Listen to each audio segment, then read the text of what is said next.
good day to you all. I have the pleasure of having Steve Osborn, one of the authors on the new Reading Mastery Transformations program, in with me today. And Steve is here to talk to us a little bit about the levels of the program that he worked on, a little bit of background on himself, and just some of the neat new features that have been incorporated into the Transformation edition of Reading Mastery. So, Stephen, why don't we start by you just giving a brief history of, kind of who you are and how did you get hooked up with a crazy thing like this? Well, it's a family connection. My mom, Jean Osborn, actually worked with Ziggy Engelman when he was just starting out at the University of Illinois, and helped organize the first preschool where they had the pre-DISTAR programs were developed that were eventually published by SRA.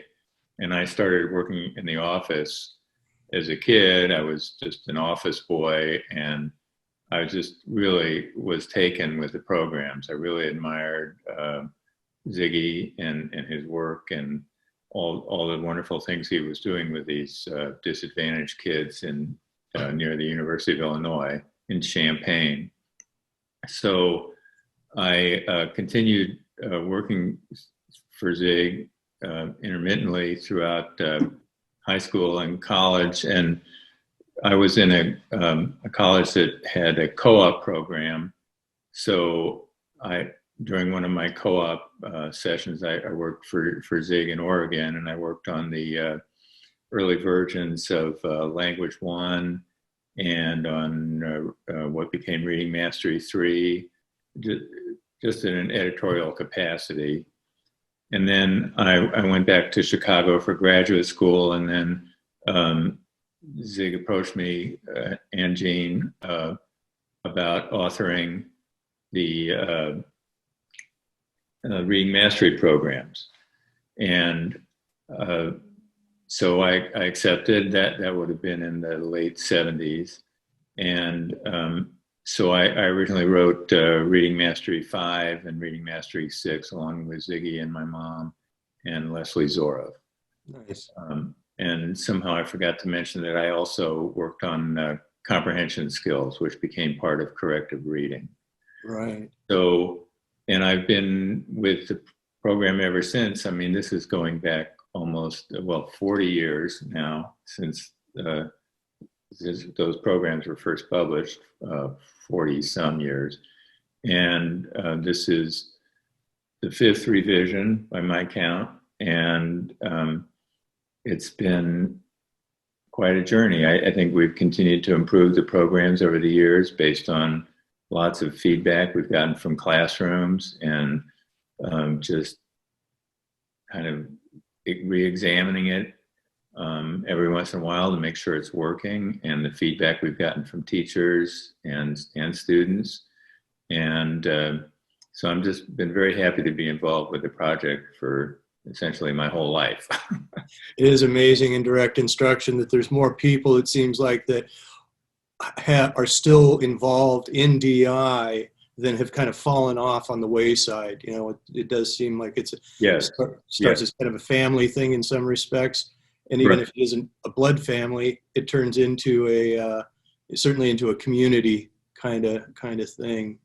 Well, that's true, because it really works. And if you go into other parts of education, which I've done, because I also worked as a freelance textbook writer for just about every other major publisher, and you see just how skimpy their research base is, and how they make instructional decisions, and they're all just driven by marketing, kind of eye candy, they call it, for kids. And it's just it's such a, to me, it was such an eye-opener to see that this is how the rest of the world operates, whereas direct instruction is really based on feedback, and the goal is to make sure that every student learns how to read and write and speak effectively. And there is a science to it. These days they're finally beginning to talk about the science of reading, and there has always been a science to it. It's something that you can analyze scientifically and say this is how children learn how to read. It's through phonics and sounding out words, and everything aligns now to support the basic fundamentals of direct instruction. Yeah, definitely. So tell me, what levels of the Transformations edition did you work on? Now it's a reading language arts, right? Because we don't have, we have literacy. We don't have reading instruction and language arts instruction. Well, yeah, I mean, they're both part of it. So I worked on the reading 4 and reading 5, those 2 levels of the program. And those roughly correspond then with grades 4 and 5, correct. Of course, placement driven and whatnot. So describe the contents, if you could, briefly, of this revision in relation to the earlier editions. What's changed, or well, what's noticed. We do have several new stories for kids, particularly in grade 5, and we have many more skill exercises that focus on many skills are required by Common Core. And we also, of course, have the teacher presentation book is now a computer or a tablet. And so I would say the big difference is that the teacher presentation is totally seamless.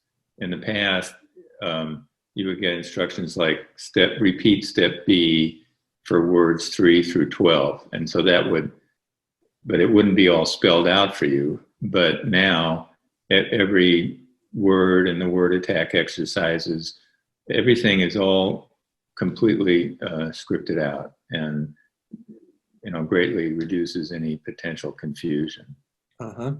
And so the rationale for putting it on tablet then was just that you could kind of expand some of that stuff that it before. Yeah, well, the in the past, the teacher would have to carry the book, and it was heavy, and would have to be flipping pages and so forth. So now, just with a simple handheld device, you can walk through the classroom. You're free to move as you want. It's not much to hold, and everything is right in front of you. So it's in that respect, it's a much more effective implementation. I see. You'd mentioned that the stories had changed somewhat. Are there still sort of the same favorites that? Yes, that we preserved all the favorites, and one of the things you wanted to know is what surprised me as I worked through this revision. And I'd say the thing that surprised me was just how good those stories were and are. That there are some stories that have been in the program for 40 years that are really have withstood the test of time because they're classics. 4 and 5 really have an emphasis on classic literature that's in the public domain and that has been edited so kids can easily understand it, and it's just impressive how well those stories hold up. And then in grade 5 in particular, we have a lot of new nonfiction selections. Because we have more of a 50-50 balance between fiction and nonfiction. And so that involved writing a lot of new material, which both Ziggy and I did, and bringing it up to date. Time has passed, so we can't talk about record players or even CDs much anymore. It's more about computers and all the world that we know right now, the internet. So it's been modernized in that respect. Okay. Yeah, so you got probably great stories of kids finding things on Google and searching things out. Yeah. Is there anything that you wish you could have included in the revision that you were unable to? Well, yes, I mean, it's really not of that much interest perhaps, but there are all these, with copyright these days, there's all these laws and restricting what you can print. And so we had included several copyrighted stories in past editions that we weren't able to renew our license for. Huh. So we had to replace all of those. And so it would have been nice if we could have included some of the copyrighted material we had before. But on the other hand, it was also good to write new material, so it's totally fresh. Yeah. And but the savior again is the literature in the public domain that's just so rich, and the folk tales, and we do the Odyssey, for example, in grade 5, and that's, kids love that. That's like we do surveys while we're trying out the programs, and that has always been the top favorite among kids in that level. Yeah, speaking of surveys and kids, so this program actually did not, from my observation, didn't have as extensive a field tryout as had been done in the past. That's correct. We did have, we were able to get some field tryouts, but I don't know the politics behind it, but there wasn't planned for much field tryout initially, but now there is quite a bit going on. So, and the field tryout was extremely helpful. It always is. Sure. And it's things that you can write something that you think is clear as can be, but there's still an element of ambiguity in there. And if anything is ambiguous, the kids are going to pick up on that right away, or they're going to answer a question that depends, where they've made an ambiguous interpretation of the question. So that means you just have to refine the question and make it more specific and exact. Yeah. The kinds of things we do in tryout. And then we also discover which skills are difficult for kids to get, and how the teaching should be modified. Right. Yeah, I had the pleasure of going up to the Arthur Academies up in the Portland area and observing not the upper levels, but the lower levels, and how the kids could perform on that. And definitely, it's they seem to enjoy it. The teachers, there's definitely a learning curve, right, in terms of manipulating that tablet. And right. A few things like that. So, what advice would you have for teachers implementing the program and coaches that support them? Is there particular things they should pay special attention to, or? Well, the new versions of grade 4 and grade 5 include considerably more writing than past editions.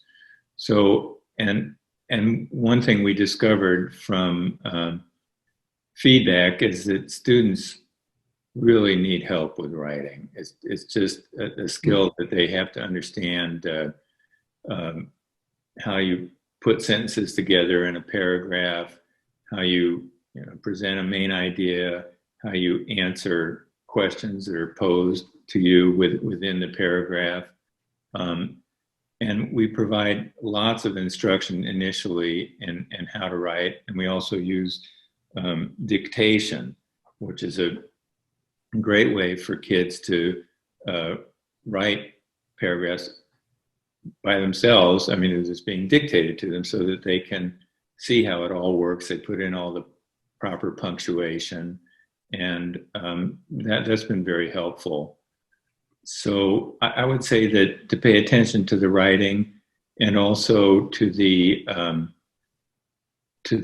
new skill tracks that focus on, like point of view and secondhand accounts and more advanced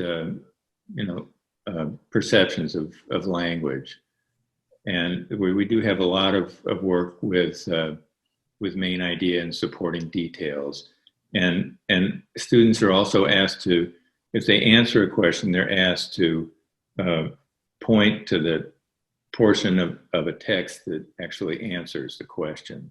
So there's much more attention to that, and I think that's a good thing, because you're really asking them to look more closely and to see how all this works together. Mm-hmm. Attending to those details. Right. So, so in terms of the reading content, there always has been a wide range of genres included in the programs, and maybe this is a better question for the team that did the language aspect of it. But you were talking about the writing.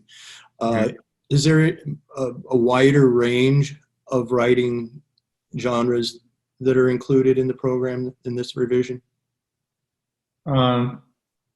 No, it's, well, I mean, there are a lot of different assignments, but the genres are still being able to write a nonfiction report, a factual report, writing your own stories, and then writing, we have them write dialogues quite a bit. So if they know characters in the story, we ask them to come up with a dialogue that might have occurred in the story.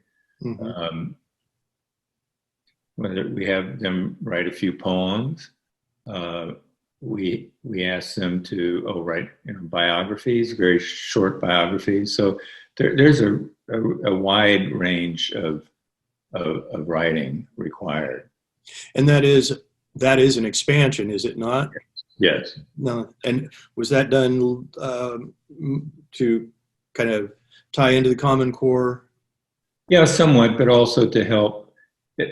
A lot of the writing assignments focus on the stories they've just read. So it might be asked to explain an event in a story or a character's motivation, or to try to figure out what the theme is and make arguments in support of a particular theme.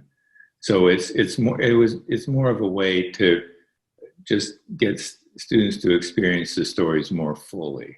I see. And to put themselves in the story. We often have them, narrate the story from a different perspective than the one they've read.